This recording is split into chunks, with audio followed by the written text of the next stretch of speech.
তখন গভীর রাত, ঘুমের চাদর মুড়ি দিয়ে প্রকৃতি নিশ্চিন্ত মনে ঘুমাচ্ছে।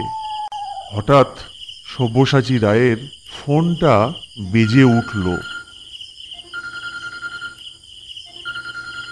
ঘুম জড়ানো চোখে দেখলেন অপরিচিত নম্বর। হ্যালো, কে বলছেন? আমাকে আমাকে সাহায্য করুন। আপনি কে বলছেন? এই যন্ত্রণা থেকে আমাকে মুক্তি দিন, প্লিজ। আপনি কে বলছেন? হঠাৎ লাইনটা কেটে গেল। সব্যসাচী রায় চিন্তিত হয়ে পড়লেন। পরদিন সকালেই তিনি তার পুরনো ছাত্র ও সাংবাদিক অর্ণব চৌধুরীকে ফোন করলেন। অর্ণব, তোমার একটা অ্যাডভেঞ্চারের দরকার ছিল না?